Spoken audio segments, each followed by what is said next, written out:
Upfront commentary में HDFC bank की चर्चा। कल मूव बढ़िया दिया था, आज सब उस पर नजर रखे हुए हैं।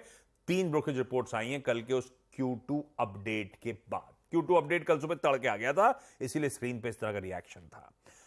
सबका भरोसा वैसे तो बना ही हुआ है, मेरे ख्याल से यही लक्ष्य पहले भी थे। मॉर्गन, एक्चुअली आपके पास होंगी वो brokerage reports. Morgan Stanley overweight call 2110 का लक्ष्य, जेफरीज बाय कॉल 2030 का 2030 का लक्ष्य, और नोमुरा का भी बाय कॉल मेरे ख्याल से 2270 का लक्ष्य यहां पर है ना। नहीं कहता है नोमुरा, जो भी सारी स्क्रीन, नोमुरा तो बंधन का है, वही मेरे को 270 दिख रहा था मुझे स्क्रीन पे। ये आ गए सारे के सारे प्रेफर्ड पिक। सबको वो अपडेट्स पसंद आए, चाहे वो डिपॉजिट्स ग्रोथ का आंकड़ा हो, चाहे वो लोन बुक की मर्ज एंटिटी की ग्रोथ हो, थम्स अप दिया है सबने। सचिन यार बहुत पेन दिया है स्टॉक ने ऑफ लेट, सबसे बड़ा हैवीवेट और लगातार मायूसी। कल जो घूमा उसके बाद कुछ भरोसा बढ़ रहा है क्या? ऐसा कह सकता हूं, जंप कर सकता हूं इस कंक्लूजन में, is the worst behind us, या it's too early to take that call? क्या मूड बन रहा है एचडीएफसी बैंक की रीडिंग के बाद? आशीष जी, यहाँ पर इनफैक्ट खरीदारी करने की ही सलाह है। बिकॉज अगर हम ओवरऑल स्ट्रक्चर इसका देखें डेली चार्ट पे, तो नवंबर से जो प्राइस जैसे इवॉल्व हो रही थी, एक काफी क्लासिक ब्रॉडनिंग फॉर्मेशन के शेप में ये इवॉल्व हो रही थी, जिसका बेस लगभग अराउंड 1500 1480 के आसपास प्लेस था। एंड पिछले कुछ दिनों में काफी अच्छा क्लस्टरिंग डेटा यहाँ पर नजर आया था। जिस तरीके से ये रिबाउंड हुआ है, तो मुझे लग रहा है वापस इसने कंफर्म किया है कि 1480 का जो बेस है वो आई थिंक वायलेट नहीं होना चाहिए। And on the higher side जिस तरीके से ये पैटर्न फिलहाल इंडिकेट कर रहा है प्राइस टारगेट 1810 का, तो मुझे लग रहा है नेक्स्ट मेजर स्विंग इस पर्टिकुलर स्टॉक में उसी लेवल के आसपास होना चाहिए। तो डेफिनेटली यहाँ पर खरीदारी करने की ही सलाह होगी। इनफैक्ट एक क्लासिक अगर हम वेव स्ट्रक्चर देखें, तो वहां पर एक जिगजैग फॉर्मेशन का एक करेक्टिव वेव भी यहाँ पर मैच्योर हो चुका है। तो मुझे लग रहा है कहीं जाकर एक बेस बन चुका है, इस बेस का कंफर्मेशन भी आ चुका है। एंड पोर्टफोलियो के लिहाज से मुझे भी लग रहा है कि 1800-1810 के आसपास के स्विंग्स बन सकते हैं। तो डेफिनेटली अपने पोर्टफोलियो में इसे ऐड करने की सलाह होगी। स्टॉप लॉस आप यहाँ से लगभग अराउंड 1460 के आसपास लगाएं on a weekly closing basis. Ashish, में एक और चीज़ है। हाँ, एचडीएफसी बैंक में एफआई की जो होल्डिंग है वो 59% पर आ गई है। हाँ, जो रीसेंट क्वार्टर्स में सबसे कम है। हाँ, 60% के नीचे आ गई। तो उसमें अब नुवामा का एक नोट है कि 20% के करीब का अब हेडरूम हो गया है एफआईआईज का। तो वो एमएससीआई का जो वेट है उस वो डबल हो सकता है अगर ये हेडरूम 25% तक पहुंच जाए। पिछले क्वार्टर में ये हेडरूम 18% था और एफआईआईज ने बेचा है माल। अब ऑब्वियसली एफआईआईज ही बेच रहे हैं, हमको सबको पता है, तो 20% हो गया है। अभी जो पिछले 3-4 दिन में जो सेलिंग आई थी, वो जो हमने डिस्कस भी किया था, इतनी ज़बरदस्त सेलिंग आई है, वो भी एफआईआईज ने की होगी ऑब्वियसली। तो आगे जाते हुए ये काफ़ी इंटरेस्टिंग होगा।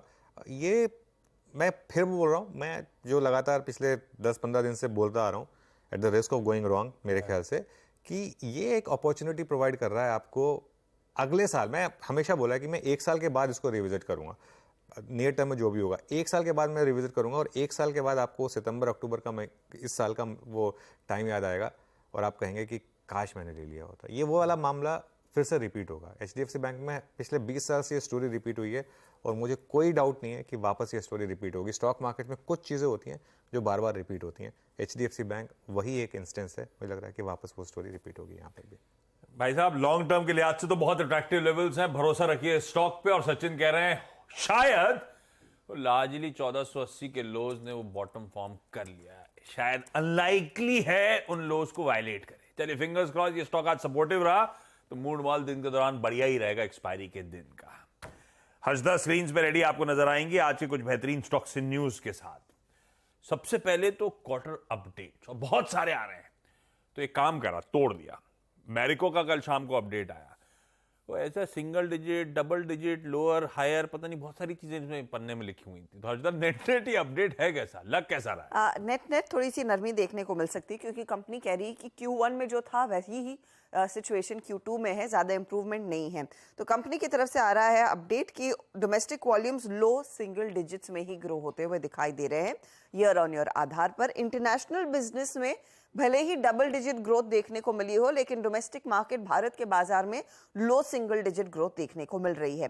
उस लिहाज से अगर आप देखें, कंसोलिडेटेड रेवेन्यू जो रहेगा वो मार्जिनली नरम होता हुआ दिखाई दे सकता है। हालांकि कंपनी को उम्मीद है कि ग्रॉस मार्जिन लेवल पर कुछ एक्सपेंशन देखा जाएगा, तो वहां पर मार्जिन्स की बेहतरी की उम्मीद जताई जा रही है। इसके तहत ऑपरेटिंग प्रॉफिट मार्जिन्स भी बेहतर हो सकता है और low double digit operating profit growth के आसार बनते दिखाई दे रहे हैं। अब सेगमेंट वाइज देखते हैं कि एक्सपेक्टेशन क्या है। इनके दो प्रोमिनेंट सेगमेंट्स हैं, पैराशूट ऑयल और साथ ही साथ सफोला का एडिबल ऑयल। वहां पर सिंगल डिजिट वॉल्यूम ग्रोथ देखने को मिलेगी। कंपनी कह रही है कि low single digit value growth value added hair oils में रहेगी। फूड और प्रीमियम पर्सनल केयर में जो एस्पिरेशंस थे फुल ईयर के वो अचीव होते हुए दिखाई देंगे। तो इतनी ज्यादा आतिशबाजी नहीं एक्सपेक्ट करनी चाहिए Q2 के लिए, ये मैरिको आपको प्रिपेयर कर रहा है। हालांकि इस बीच जो ब्रोकरेजेस की रिपोर्ट है, मॉर्गन स्टैनली ओवरवेट है 650 का टारगेट, मक्वारी आउट परफॉर्मर की रेटिंग के साथ 635 के टारगेट पर कर रहा है फोकस। तो अपडेट तो ठंडा ही है। ये लॉन्ग टर्म वाली बात अलग है कि ब्रोकरेजेस मानती हैं खरीदारी के मौके होंगे, लेकिन अपडेट पस्त कमजोर मैरिको की तरफ से आती है और FMCG लार्जली पस्ती पड़ा है, कंसोलिडेट कर भी रहा है। ऐसे में मानस मैरिको चार्ट्स पे कैसा प्लेस, तेजी करने का मन, मंदी करने का मन, कोई ट्रेड क्लियरली समझ में आता है या छोड़ दिया जाए? देखिए, जो मेन ट्रेंड है, जो medium to long term trend है, वो पॉजिटिव है, उसमें कोई डाउट नहीं है। लेकिन शॉर्ट टर्म चार्ट्स बहुत क्लियर नहीं समझ में आ रहे हैं। ऊपर 595 का 2 दिन पहले हाई बना, फिर 560 तक का लोज बने कल, तो वोलेटिलिटी ज्यादा है, एक ही रेंज में है। तो अगर किसी के पास लॉन्ग पोजीशन है तो 555 के स्टॉप लॉस से आप होल्ड कर सकते हैं। लेकिन फ्रेश खरीदारी की राय केवल 580 रुपए के ऊपर होगी। 580 के लेवल्स ब्रीच होंगे तो कम से कम 595 और उसके ऊपर 610 तक के टारगेट देखने को मिल सकते हैं। ठीक है मैरिको भाई, ये कहानी है, रखिए रडार पे इसका। अच्छा, रूरल वाला मामला ना गड़बड़ाया हुआ है। मैरिको को अगर होप जाग रही थी कि रूरल रिवाइवल की तरफ है, तो अभी तो मामला गड़बड़ाया हुआ है। मैरिको की अपडेट क्लियरली कहते हैं। तो देखते हैं अब ओवरऑल कैसा रिस्पॉन्स रहता है FMCG का। आज जो हरकत आएगी उस पर एक्सपर्ट से बातचीत करते चलेंगे। बहुत सारे बैंक्स के अपडेट आ रहे हैं, अब तक दिग्गजों के आ रहे थे, आज छोटे मझोलों के बहुत सारे हैं। वो पूरा स्टैक एक साथ समझ लेते हैं। हर्षदा, किस तरह के अपडेट्स आ रहे हैं? कोई डिसअपॉइंटमेंट या कोई आउट परफॉर्मेंस क्या दिख रहा है? ज्यादा डिसअपॉइंटमेंट नहीं है। On an average decent performance बैंकों की तरफ से आप एक्सपेक्ट करेंगे। 3 खास बैंक्स इसमें मैंने आपके सामने पेश किए हैं। Punjab national bank deposit growth करीब 9.5%, लोन ग्रोथ इनका 14% के आसपास है। कासा रेशियो जो 72.18% पर आया है। बंधन बैंक के केस में 12.8% तक की डिपॉजिट ग्रोथ, 12% के आसपास की लोन ग्रोथ है, 40.8% के आसपास कासा रेशियो। RBL बैंक के केस में हम देख रहे हैं डिपॉजिट ग्रोथ 13% के आसपास है। एडवांसेस में अच्छी खासी वृद्धि देखने को मिली और ये लगभग 8 क्वार्टर हाई के आसपास आए हैं 21% पर, और इनका कासा रेशियो भी 35.7% के आसपास है। तो ये फिलहाल अपडेट्स आपकी तरफ आ रहे हैं। बंधन बैंक को लेकर दरअसल जेफरी ज्यादा बुलिश है, 280 का टारगेट दे रहे हैं, बाई साइड का कॉल। नोमुरा ने भी बाई साइड का कॉल दिया है, 270 का टारगेट यहां पर आ रहा है। तो अच्छे अपडेट्स आ रहे हैं। इसमें JNK बैंक का वो भी स्क्रीन पे चल जाएगा। RBL बैंक अच्छा, पंजाब नेशनल बैंक अच्छा, बंधन बैंक अच्छा, और अब तक जितने आए पहले भी हर्षदा ने मेंशन कर रखे हैं, लार्जली के मेरे ख्याल से सभी, किसी में डिसअपॉइंटमेंट नहीं था, सभी अच्छे ही अपडेट्स आए। ये सतपति साहब, RBL, बंधन, PNB, ये मझौले बैंक्स में कुछ रडार पे है क्या आपके? अपडेट तो अच्छे आ रहे हैं, तिमाही अच्छी रहेगी ऐसा आगाज है। आशीष जी, अगर चार्ट की बात करें तो मुझे लगता है सबसे बढ़िया चार्ट है बंधन बैंक का। अगर आप निफ्टी की बात करें तो 800 पॉइंट उसमें करेक्शन है, लेकिन ये अपने हाईएस्ट लेवल पे खड़ा है। That shows the relative strength. मेरे हिसाब से ये जो टारगेट उन्होंने दिया है 270, 280, दैट इज क्वाइट अचीवेबल।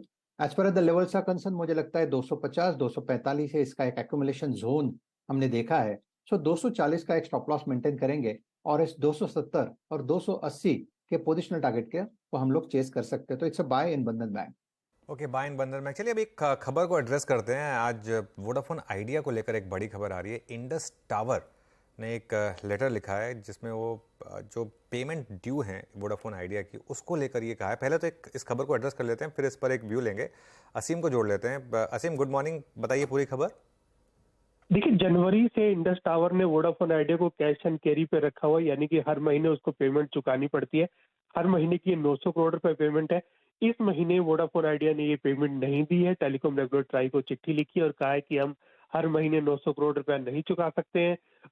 इसको लेकर के जो इंडस टावर के सीईओ है परचूर शाह, उन्होंने भी ट्राई को एक काउंटर चिट्ठी लिखी और कहा है कि उनका जो वोडाफोन आइडिया है उसका कुल ड्यू 8,000 करोड़ रुपए के आसपास पहुंच गया है और कंपनी अभी तक ये पेमेंट चुकाने में नाकाम रही है। और अगर ये हर महीने कंपनी 900 करोड़ रुपया नहीं देगी तो हम इन सर्विसेज को थोड़ा सा हमें बाधित करना पड़ेगा, यानी कि हम सर्विसेज को रोक देंगे और जो कॉन्ट्रेक्चुअल कंपनी को फुलफिल करना है उसके लिए हम कोर्ट में इसको चैलेंज करेंगे। तो दोनों के बीच में पेमेंट को लेकर के विवाद बढ़ गया है। दोनों कंपनियां अब ट्राई के पास पहुंची है, तो आने वाले दिनों में हो सकता है कि जो इंडस टावर है वो वोडाफोन आइडिया की कुछ सर्विसेज को बंद भी कर दे। बहुत बहुत शुक्रिया। देखिए, इसमें बस थोड़ा सा एक पिंच ऑफ सॉल्ट जोड़ दें आशीष, क्योंकि ये जो यहाँ पे दो बड़े कॉर्पोरेट ग्रुप्स भी इन्वॉल्व हैं, इस चीज़ का भी ध्यान रखें आप। और पिछले एक महीने में वोडाफोन आइडिया में एक बड़ी रैली हुई है, क्योंकि एक पिछले महीने ही आती उन्होंने कुछ पेमेंट्स की थी और उस समय एक इन्वेस्टमेंट को लेकर स्पेक्ट्रम का बकाया भी जुटाया था। और अभी एक बज़ ये भी चल रहा है कि फंड रेजिंग होगी या नहीं होगी। मैं ना इसमें लेकिन हमेशा लोगों को एक चीज़ बोलता हूँ, बहुत सारे लोग बेट ले रहे हैं कि वोडाफोन आइडिया का रिवाइवल होगा, फंड रेजिंग होगी, उसके बाद ये स्टॉक काफ़ी भागेगा। 8 रुपये से 12 रुपये की ऑलरेडी रैली हो चुकी है, 12 का वो वापस 11.5 पर आ गया। लेकिन अगर आप पिछले 3-4 महीने, पिछले 2 महीने में देखें तो 8 से 12 हो चुका है। ऐसे केसेस में ना अगर आप स्पेकुलेटिव प्ले करना है और आपको फ्यूचर्स एंड ऑप्शन में स्पेकुलेशन के थ्रू पैसा बनाना है, वो अलग बात है। लेकिन अगर आपको एक व्यू लेना है कि ये कंपनी सर्वाइव करेगी या नहीं करेगी, तो फंड रेजिंग हो जाने दीजिए। क्योंकि एक बार फंड रेजिंग हो गई ना, फिर हाँ ऑब्वियसली फंड रेजिंग अगर हो गई, अच्छे नाम आ गए, तो 12 पे नहीं मिलेगा, 15 या 16 हो जाएगा। लेकिन एटलीस्ट तब आपके पास एक व्यू होगा कि ये 15 या 16 वाला वापस 8 रुपये 6 रुपये नहीं जाएगा, 15 या 16 वाला आगे जाके 40 या 50 रुपये जाएगा। कंफर्मेशन के बाद अगर आप कोई चीज़ करते हैं वो बेटर रहता है। ट्रेडिंग के हिसाब से ऑब्वियसली आपको प्रीएम्प्ट करना होता है। ये हमेशा एक डायकॉटमी होती है कि अगर आप ट्रेड करना चाहते हैं तो कैसे करें, अगर आप इन्वेस्ट करना चाहते हैं तो कैसे करें। ट्रेडर्स की अपनी अलग चीज़ है। लेकिन अगर आप एक ऐसे शेयर में फंसना नहीं चाहते जिसमें कल को आपने अगर होप में ले लिया 12 रुपये पर और अगर वो नहीं आई फंड रेजिंग, तो वेरी क्विकली ये वापस 6 रुपये भी जाएगा। तो ये एक रिस्क फैक्टर होता है। इसके लिए अगर आप इसको चेस कर रहे हैं तो आ जाने दीजिए न्यूज़, अच्छी न्यूज़, उसके बाद ले लेंगे तो भी कोई दिक्कत नहीं है। ये बात सही है। और हम ज़्यादातर रिटेल इनमें से कई सारे इस तरह के स्टॉक्स को तो बहुत लंबी अवधि के मल्टी बैगर्स के तौर पे भरे हुए हैं, इस उम्मीद में कि बड़ा तगड़ा रिवाइवल प्ले आउट होना है। तो आप सबके लिए वर्ड ऑफ कॉशन भाई, ध्यान रखिएगा। वोडाफोन आइडिया छोड़ता हूं, इंडस टावर, अब इसमें कुछ होप्स तो इसमें भी राइड कर रही है। 130 140 वाला चलते ही चले जा रहा है। पिछले 4-5 महीने की कहानी देखिएगा, गजब का मूव स्टॉक ने डिलीवर करा है। खैर, इश्यूज बढ़ रहे हैं, इन्होंने वैसे ऑलरेडी प्रोवाइड फॉर कर रखा है लार्जली। वो आ जाता तो अच्छी खबर थी, आने वाला है नहीं, ऐसा लग रहा है। अभी तो फिलहाल के लिए टला है। अमित सेठ साहब, इंडस टावर चार्ट्स पे कैसा प्लेस्ड? सेठ साहब डिस्कनेक्टेड हैं। गाबा सर, ये इंडस टावर की प्लीज चार्ट। ये आपने जर्सी नहीं पहनी हमारी तरह? नहीं, आपने भेजी नहीं ना, क्या करूं? मैं तो अपनी खरीद के लाया। मैं तो जरूर पहनता, लेकिन मुझे मिली नहीं जर्सी आप ऐसी, क्या करूं? मुझे बहुत दुख है, यहाँ पर अभी दर्द भी हो रहा है। सोच रहा डॉक्टर को बुलाओ। ब्लू जैकेट पहनी हुई है। हाँ, इसीलिए पहनी थी कि आज कोइंसिडेंस तो पहनी रखी थी? हाँ, नहीं कोइंसिडेंस है, एब्सोल्यूट। मुझे ध्यान भी नहीं है कि क्रिकेट चालू है वाकई में। पापा ने बोला था तो आपने इतना सीरियसली लिया कि ये भी नहीं पड़ रहा है कि मैच शुरू होने वाला है कि नहीं होने वाला है? नहीं, सच वाकई में नहीं है, सीरियसली। अच्छा, इंडस टावर, गाबा सर, एग्रेसिव कॉल है। देखिए, एग्रेसिव कॉल मेरे ख्याल से 187 पर ट्रेड कर रहा है इंडस टावर। इस पे जो लोअर लेवल्स में सपोर्ट है, तो अगर लोअर लेवल मिलते हैं तो वहां पर मेरे ख्याल से बाइंग अपॉर्चुनिटी रहेगी।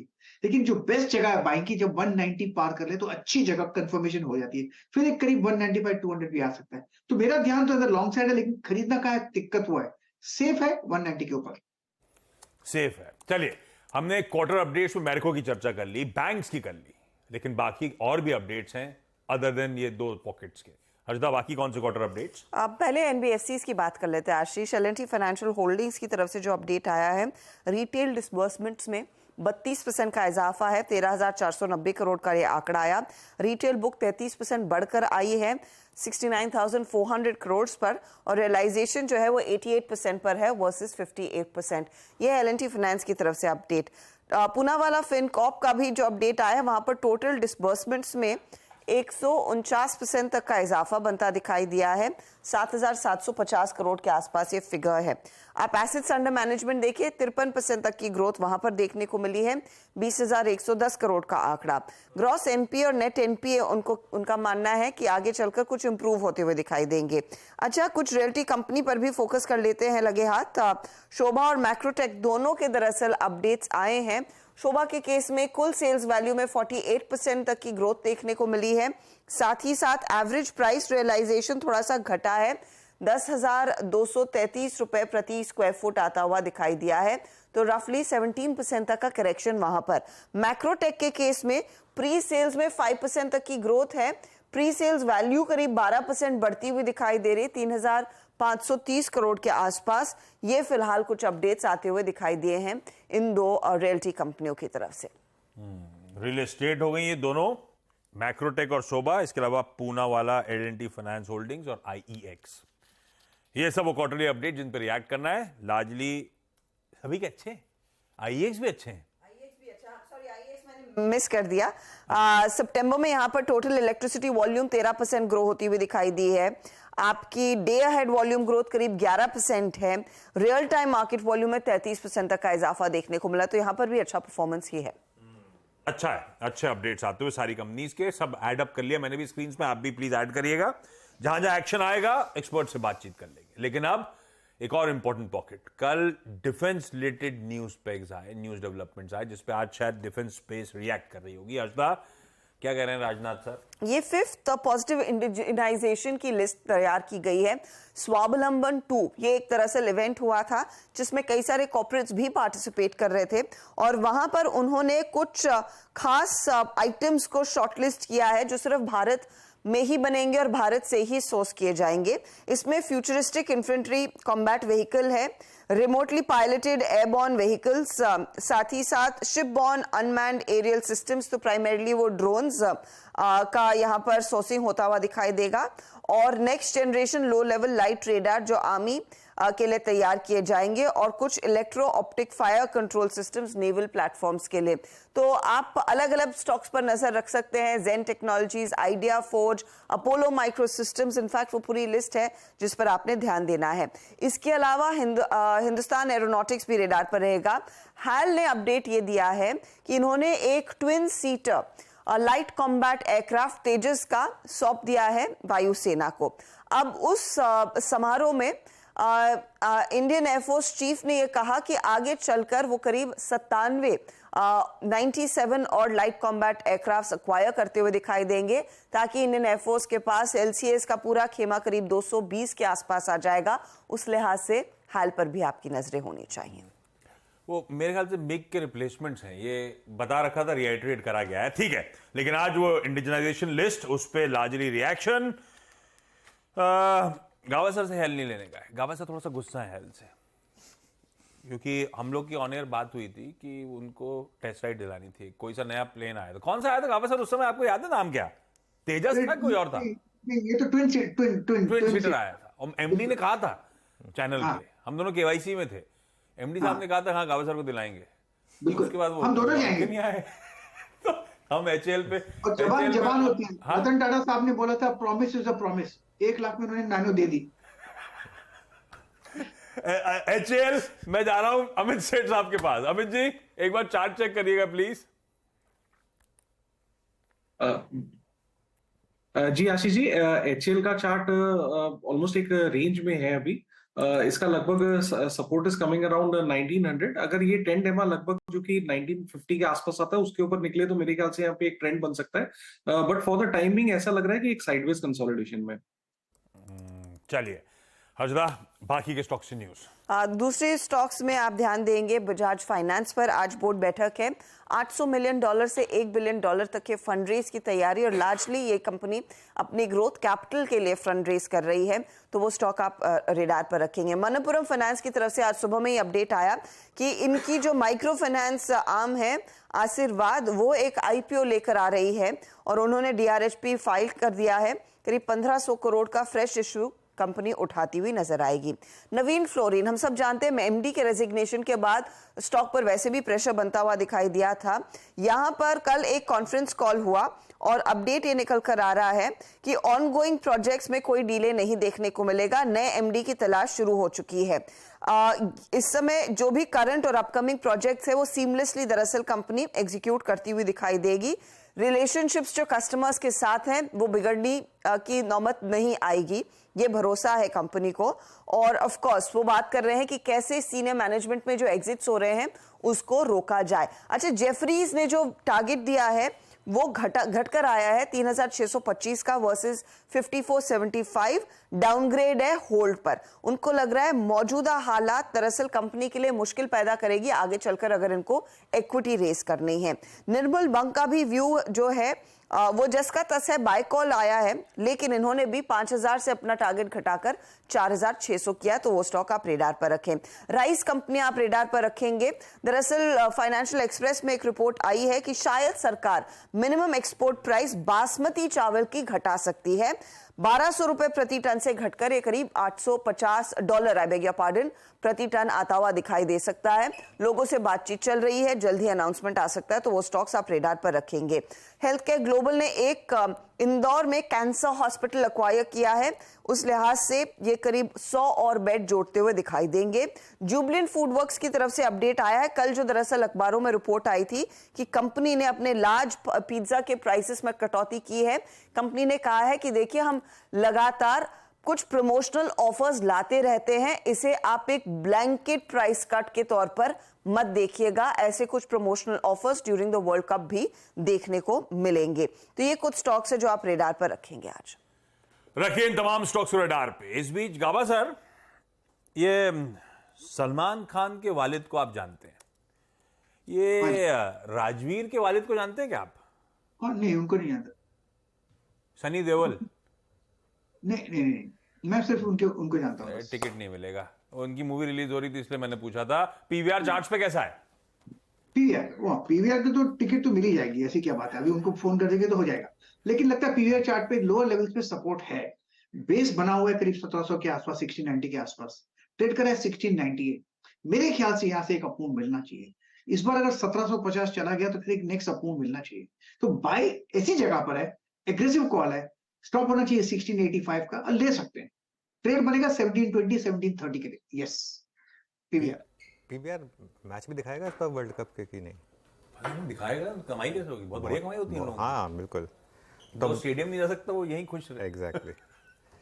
चलिए तो वर्ल्ड कप की बात करते हैं, पहले एक मोन्टाज प्ले करते हैं।